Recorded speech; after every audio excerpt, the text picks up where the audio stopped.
Over in East Africa, Kenya has honored soldiers who've been fighting the Al-Shabaab terror group in neighboring Somalia for the last 10 years. Kenya has been on the receiving end of terror attacks from the group, but its forces have succeeded in preventing a number of these attacks in recent years. President Uhuru Kenyatta paid tribute to soldiers for their sacrifices and commitment. CGTN's Enock Sikolia reports.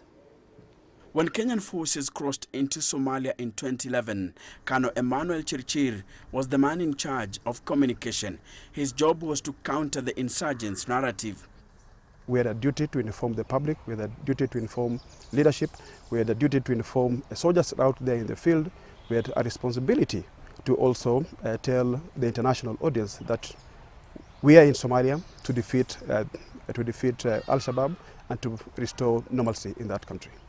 It's now 10 years since Kenya marched into neighboring Somalia, and in the Kenyan capital Nairobi, there was a solemn occasion to honor those who died defending their motherland and the many others who are still keeping Somalia safe. Dozens of Kenyan soldiers have been killed and injured since the operation started.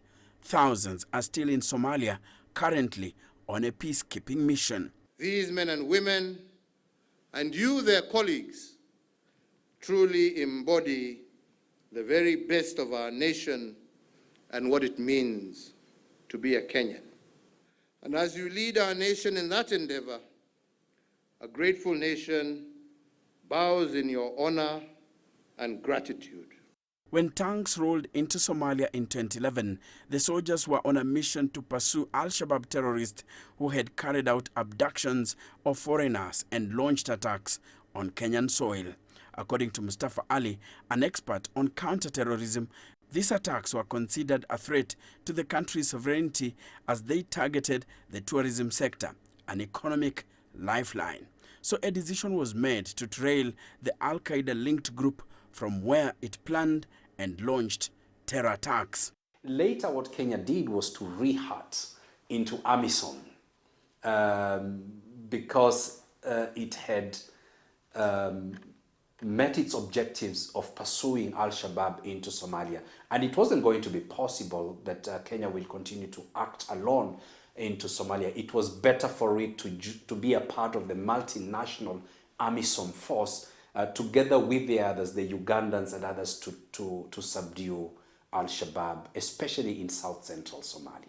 Chirchir says Kenyan troops have already had a huge positive impact in Somalia by opening up 14 major areas initially under Al-Shabaab control, an observation that Dr. Mustafa Ali agrees with. You are there to do the job. You are there to execute a particular responsibility. And so once you're done with that, executing that responsibility, you move on. With the liberation of Kismayu by KDF, which was a major hub for Al-Shabaab, we actually saw the KDF special forces liberating Kismayu, and that really punctured Al-Shabaab's source of income and territory from which it was organizing most of their attacks that they were carrying out on AMISOM and also on Kenyan territory. And with that one major victory, Al-Shabaab was sent packing to the villages. But Ali says AMISOM does not have enough boots on the ground to defeat the terror group. For them to remain relevant, they need to carry out like 1 or 2 attacks in a year for them to remain relevant. And that's what Al-Shabaab has been trying to show, that it's still relevant by carrying out high-level, visible attacks inside the Kenyan territory. But is Somalia ready for a KDF or AMISOM pullout? If AMISOM pulls out of Somalia in December of 2021, January or February, Al-Shabaab will be in Mogadishu. They will be controlling the government in Mogadishu.